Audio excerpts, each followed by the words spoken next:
When Libya ousted Colonel Gaddafi in 2011, its people dreamed of an end to conflict and a return to peace. But 2.5 years later, the country is still bitterly divided, as rival militias compete with the government for power and influence.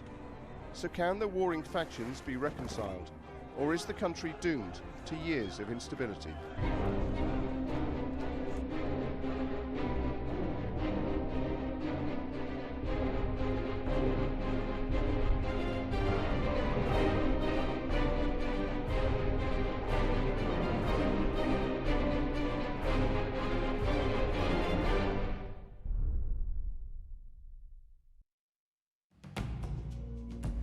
These are the remains of Bab al-Azizia, Muammar Gaddafi's military compound in the Libyan capital Tripoli. When it fell to rebels after fierce fighting in August 2011, it signaled the beginning of the end of the dictatorship. Yet today, these celebrations are seen by many Libyans as premature. The sons of these women were wounded or killed during the fighting. That's your boy? My son, yes. How old was he? 29. Yes. أنا حاسة إن أولادنا كلهم كانوا السلم، دمائهم أرواحهم السلم اللي صعد عليه الآخرين في سبيل يا ريت كان في فئة معينة وصلت. لا أمن ولا أمان ولا البلاد تغيرت، اللي تغير في البلاد العلم والنشيد. The walls of Tripoli may proclaim a new Libya, but this is a country in which many feel left behind, while various factions compete for power. The fundamental issue is security and the fear that the fighters who created the revolution may yet destroy it. They were the revolutionary brigades who liberated Libya, but what to do with them now is one of the most difficult questions this country is facing. Critics say many of them have become militias, even armies, who are acting in their own interests and not those of the country. We go to Tripoli's central market to ask how people think the country is doing 2 years after the revolution. And it's the brigades which are on everyone's minds. بالنسبة للوضع الأمني من السيء إلى أسوأ، وكنا نتوقع أن الدولة دعم فيها الأمان، بس بالعكس يعني قاعدة السجون قسرية، قاعدة اختطاف اعتقالات وتهجير قسري. التأسيس صعب، البناء صعب. كل الكتائب اللي ما تبيش تنضم للجيش هذه عصابة، كل اللي ما يبيش القانون والشرطة عصابة. With the overthrow of Gaddafi's security forces, the new transitional government faced the fundamental problem of how to maintain law and order. As the revolutionary brigades now controlled the army's old weapons and military hardware, there was little choice about who to turn to. The government's solution was to enroll whole brigades to provide security, and these former fighters are now guarding major roads. So we've just stopped at a checkpoint and we've asked them what they're actually doing. They're saying they're checking for registration, they're making sure all the cars have got number plates, but most of all what we've seen them do is take these screens out from cars and to pull this plastic from the windows so that everybody can see what's going on inside. But the enrollment of the brigades has been far from smooth. A wake-up call came in August last year when radical Islamists among them demolished some of the country's most sacred Sufi shrines on the grounds that Sufism is an heretical branch of Islam.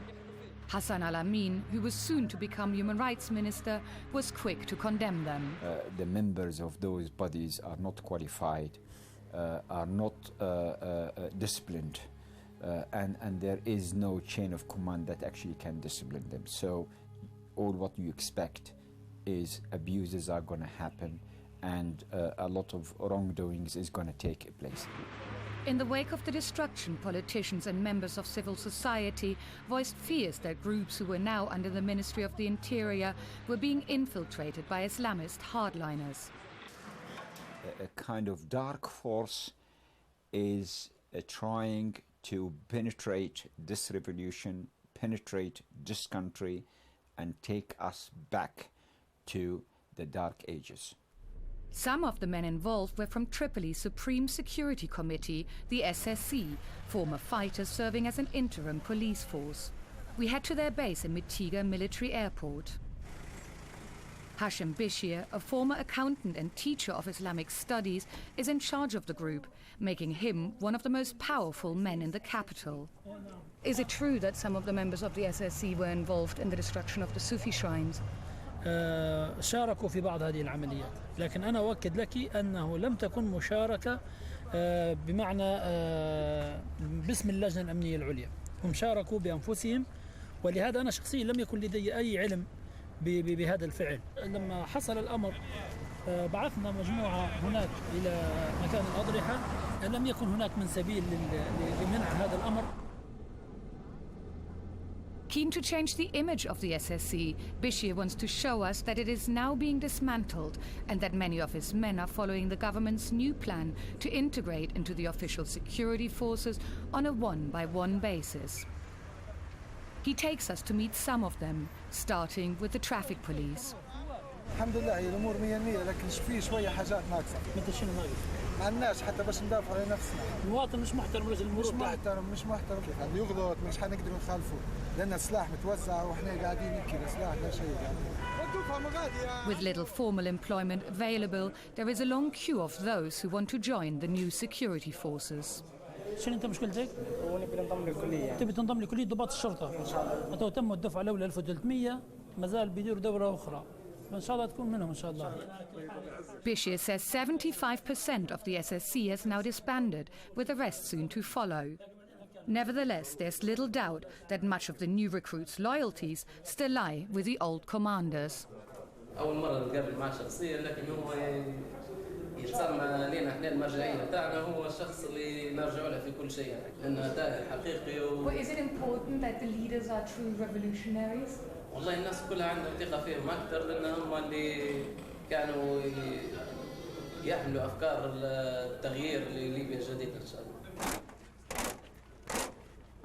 But former revolutionaries make up only a tiny minority of the brigades. The high pay the government offered led to tens of thousands who hadn't taken part in the revolution registering as former fighters. The SSC alone took in 150,000. The new recruitment process for the police force is meant to be more selective. You probably know a lot of these men. How do you feel when you watch them now being trained? طبعا اكيد بكون شعوري كريم، انا بكون شعوري في غايه السرور ان في ناس كانت في اللجنه الامنيه ويعرفوني ويجوا لي ضباط الشرطه اللي هم اصبح يعني غيروا العقليه نتاعهم، بدل ما يكونوا تبع امراء سرايا ولا امراء كتائب الان ما يسمعوش الا للانضباط وللوائح والقوانين. Yet these new security forces are outnumbered by all those still in the brigades. Libya is regularly suffering assassinations, firefights, or bombings. And often it is the brigades themselves who are responsible for the violence, whether they are settling personal scores or fighting for influence and territory. In June this year, it felt as if war had returned to the streets of Tripoli when the SSC, under the Interior Ministry, clashed with the Al-Kakar Brigade, paid by the Ministry of Defense. Al-Kakar refuses to talk to us, so we drive back to Mitiga to meet the wing of the SSC who fought them, the Special Deterrence Force. These men remain heavily armed and are headed by Abdul Rauf Kara, a commander under Hashem Bishir. Kara proves camera shy, but he has told his assistant Abdallah to give us a rare tour of their compound. How many of the anti-aircraft guns do you have? في تقريبا قريب 50 آلية هيك. And how many of these tanks? حوالي 30 35 كده. It's pretty amazing actually, because what they've just told us is that they aren't even the most well-equipped brigade around here. They say the one in Abu Salim and Jazeera have even more hardware. So far, the deterrence force has no intention of handing over their weapons to the government. They say they are taking on heavily armed drug gangs, which have thrived in the post-revolution chaos. Abdallah shows us the drugs and arms they confiscate. Alcohol, which is banned in Libya, hashish, even a rocket-propelled grenade launcher. So what are you doing with all of this? بالنسبة للسلاح هذا، السلاح هذا يتسلم لأفراد العناصر. بالنسبة للمخدرات هذه يتم إعدامها بنقل عبر قنوات، نجيبه في قنوات الليبية. The televised burning of drugs has become something of a much-needed PR exercise for the SSC. Human rights groups have accused them of many abuses, including the gross mistreatment of prisoners. They are conscious of their image, and Abdallah takes us to see a prison in Mitiga. On the surface, it doesn't look too bad, but the deterrence force has a reputation for being overzealously Islamic. There is a sense here that they have become self-appointed moral guardians. بالنسبة للناس الموجودة تو الموقوفين حاليا مش المتعاطين الخمر بس، في ناس قلنا متعاطين الخمر موجودين، وناس مجرمين، ناس تتعاطى في الحبوب المخدرة هذه أو أنواع الحشيش، يجي يسلموا فيها لهنا باش يتهيأ نفساني، والحمد لله حالات مشت كويسة 100% طلعت من هنا، فالله شفاها الحمد لله. It's hard to judge how much of this is a PR tour, but there are other prisons in Mitiga and a host of complaints about what goes on in them. A human rights organization gives us this video of families protesting the arrest of a group of their relatives accused of being Gaddafi loyalists planning terrorism. These women call Mitiga Libya's Guantanamo. We've heard repeatedly that SSC brigades target neighborhoods they consider still loyal to Gaddafi. When we seek out relatives of the imprisoned group, we meet this man who we will call Abdel. He's convinced that his brother, who delivers water for a living, has been falsely accused. منين مشينا لمعتيقة إن بنستفسروا على الشخص لمدة تقارب شهر ونص، 45 يوم هو تحت التحقيق. أول زيارة لي بنتعرض له لتحت التعذيب بشكل غير عادي. So this is a letter that's actually been written by the imprisoned brother. It's been smuggled out, and in this letter the brother speaks about how he was tortured. He says he was hung by his hands and suspended from the ceiling, and he also says he was given electric shocks. المتهمين من كثر التعذيب اللي صاير لهم من البرنامج هذا وقعوا تحت ضغط. In the months since then, Abdel says his brother has recanted his forced confession, but has been shunted between various prisons, while his family tried to get some justice out of Libya's struggling judiciary. Virtually all brigades are facing similar accusations, and most others don't even agree to speak to us. Confronting them can be dangerous, as Juma al-Jamati, founder of one of Libya's moderate political parties, discovered. A few nights after he spoke out about militia crimes on TV, his car was ambushed. I saw all these young men coming out with machine guns and Kalashnikovs. And one of them came round to my side, opened the door and pulled me quickly. And they forced me into the back of a station wagon. And within 5 minutes, the news, it was all over the news that myself have been kidnapped. They decided to dump me somewhere rather than do something very nasty to me, because they realized that the news was out and that one of their people was arrested within 15 minutes of the whole kidnapping started. They hit me on the head and said, this time you got away likely, next time it's going to be much, much worse than this.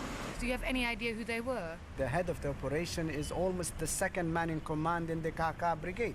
The man who was arrested admitted to that. Nobody can arrest him because, you know, the people, the judicial system in Libya, the people who are in the judiciary and the police force are so weak at the moment, are so afraid of going and arresting somebody like that. And it's not just individuals who get taken on by the brigades. Militias have repeatedly laid siege to the Justice Ministry itself, protesting leniency against officials linked to the Gaddafi regime. The Minister of Justice has been threatened repeatedly. That's a reality maybe we have to live with. So what are the issues that you're up against? We have to build the judicial system, to restructure it, and at the same time deliver justice. So it's like living in a home that is being built. If you live in it while constructing it, that's the feeling I have. Nearly every government ministry has been besieged by armed groups. The pivotal moment came earlier this year when the Brigades took on Libya's parliament, the Greater National Congress, or GNC. MPs were debating the political isolation law to decide which Gaddafi-era officials to exclude from public office. The Brigades demanded the most draconian version of the law, which would ban anyone who had served under Gaddafi, even those who had helped the revolution. One of those involved with drafting the bill was Hassan El-Amin. I agree with them. Yes, we want an isolation law. We must have an isolation law, but one that is balanced and it doesn't criminalize everybody. But unfortunately, they were led by those fanatics, by those power-hungry, by those who are led by their revenge and their hate. Even when the GNC decamped to a secret location to escape the intimidation, they were found out and members of the Brigades broke in. Some of those trapped inside phoned El-Amin. They told me not to come and just do what you can to get into any TV station, radio, and just tell the world that we are under siege. So El-Amin went to speak his mind. أنا قعدت 28 سنة مهجر وانسجنت وتعذبت من أجل دولة القانون ودولة المؤسسات والدولة الديمقراطية. يا ليبيين كان تبوا دولة عليكم أن تلتزموا بالشرعية وبقوانين اللعبة. But the Brigades got their way, and El-Amin's protest on TV earned him enough death threats to send him back into exile in London. This is what prevented me from going to Libya for 27 years. Fear. Injustice, and it's all happening right now in front of my eyes. So I'm back to square one, and I'm gonna continue fighting with all what's left in me, and I'm not gonna stop. The battle over the isolation law highlighted the political struggle within the GNC between Islamist parties who supported the strictest version and their more moderate opponents, some of whom would now be ousted. If there is one thing that unites Libyans today, it is their disillusionment with this kind of political infighting, which they feel has prevented progress. بدل ما كان القدافي كنا عارفين شكون القدافي والأسرة والزبانية بتاعه هو أصبحوا بدل القدافي واحد آلاف مؤلفة من النسخة المكررة. In the mountains south of Tripoli lies the town of Zintan. After the isolation law was passed, its elders invited Libya's tribes to a conference that called for the dissolution of the current National Congress. They claimed that the squabbling politicians in Tripoli were no longer equipped to run the country. Osama Jaweli, one of 4 defense ministers Libya has had since the revolution, was one of those involved. He's scathing of the main blocs in parliament. 2 أثاروا فزاعة للليبيين، يعني واحد يصور الإسلاميين بأنهم يعني يبدو في تقطيع الأيدي وقطع الرؤوس وإلى آخره، يعني يهول في الموضوع، والطرف الثاني يصور في التحالف أو التيار الآخر بأنهم تصبح ليبيا عبارة عن حانات لشرب الخمر ومراقص، وكل الليبيين غالبيتهم حاليا كرهوا شيء اسمه أحزاب. Jaweli's antidote to the divisive politics in Tripoli is the inclusion of Libya's old tribal tradition of ruling by consensus, a system re-emerging after being forced underground by Gaddafi. Omar is a local radio journalist. He says the impetus to return to tradition first emerged in response to the lack of security. وليس بديل على النيابة وعن التحقيق، ولكن لأن الدولة مقصرة إلى الآن أو غياب شبه تام عن الواقع الأمني مش في زنتان بس في عموم ليبيا، فاضطرت الناس أن تلجأ للحلول العرفية اللي المفروض أنها تكون انتهت.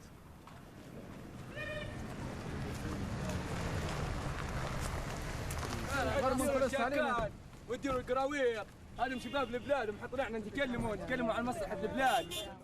These young men feel it's time their voice was finally heard and insist we go to film the protest they're holding in a square nearby. All right, my friend, welcome. Thank you. I love you. Thank you. احنا نحب السلام، نقول لهم يا اخويا انا عارفونيش، انا مسعود، انا اللي دار من الواحد، قول لهم من غوريلا كان يعرفوني. هذا الدكتور دس شفت دس دكتور بروبلم هذا يا اخوي سفيان الرصاص بايع هو في راسي يا اخوي The scars of war are clearly still fresh in Zintan, and the sense of exclusion amongst these young men is palpable. Who are all these people? هذه الشهداء اللي ضحوا على خاطر البلاد سيدي هذا والد سيدي بويا نحن توا طالعين مظاهرة للناس هذه اللي خانت دم الشهداء وشدت احنا ضد الاحزاب كلها. ولقد صبرنا ورأينا من الهولات حتى ضاقت بنا الدرعات والويلات من هذه الدنيا، ولقد ظننا أن نقل الذين وصلوا إلى المناصب أن يبذلوا في أنفسهم ما هو غالي ونقيس.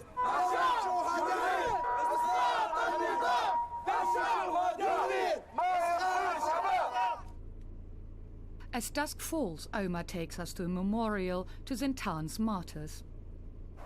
So the youth who have fought, how are they affected?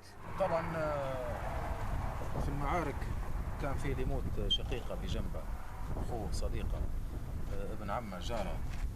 أصبحت ذكريات المعارك تحاصرهم في أينما ذهبوا، دائما في عقله أنه هو حيحتاج البندقية، ما يقدرش يتحرك إلا بسلاحه، لن يستطيع أنه هو يبني بلاد إلا بسلاح، اللي أصبحوا خطر حتى للأسف الشديد بعد أن كانوا أبطال.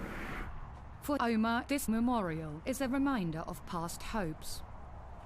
نجي نجلس ربما في هذه المنطقة حتى لما يكون أعصابي متوترة ولا شيء نجي نحس براحة، لأن وقت الحرب والصورة اللي ما زال بين عيوني هي الصورة متاع الوحدة، الصورة متاع اللي كل واحد يضحي. هذه الآن اختفت، الآن أصبح فيه مال، فيه سياسة، أصبحت تفرقنا. We return to Tripoli, where we have been trying for weeks to get interviews with members of the government so they can answer the criticism we've been hearing. But the politicians are elusive, and the security situation adds to the problem. We were hoping to do an interview with the defense minister, but today it has been revealed that his son has actually been kidnapped. So we can't interview him, but we've been told that we can interview the deputy defense minister, who's about to fly to Tunisia, so we're racing to the airport to see if we can catch him. No word has been heard from the kidnappers of the defense minister's son. Suspicions are that a disgruntled militia is settling a score with his father. It is a really brazen act. What does this say about the power of the brigades? عندما تستطيع الدولة أن تكون لها قوة ستتعامل مع المجموعات التي ترفض أو تخالف القانون. أعتقد ستحتاج لبعض السنوات حتى تستقر فيها الوضع في ليبيا، ستستقر سياسيا وتستقر ديمقراطيا. إن هذه شيء طبيعي، حالة طبيعية لدولة عاشت تحت ظل الدكتاتورية لمدة 42 سنة، ثم فجأة صاحبت فيها انفتاح ديمقراطي، انفتاح إعلامي، انفتاح على مستوى جميع المستويات. And there are signs of hope. This ceremony is for the first batch of revolutionaries that are graduating into the army. It's an important enough moment to draw the Prime Minister, Ali Zaidan. نلتقي اليوم في بداية جديدة من أجل إعادة تأسيس وبناء الجيش الليبي. بهذه المناسبة أن أطلب للمواطنين أن يصبروا علينا قليلا، يكون بعض الوقت من أجل أن ننجز هذه المهمة.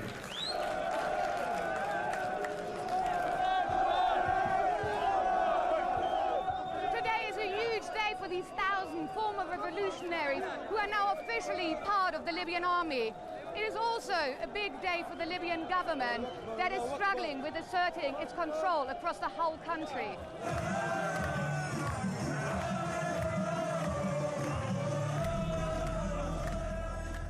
But recent events show that Libya still has a long way to go. Weeks after the graduation, the Prime Minister himself was kidnapped by a militia. He was released 6 hours later, thanks in part to the intervention of Hashim Bishir and the SSC. As so many Libyans told us during our stay, the revolution was the easy part. Putting the country back together again is far, far harder.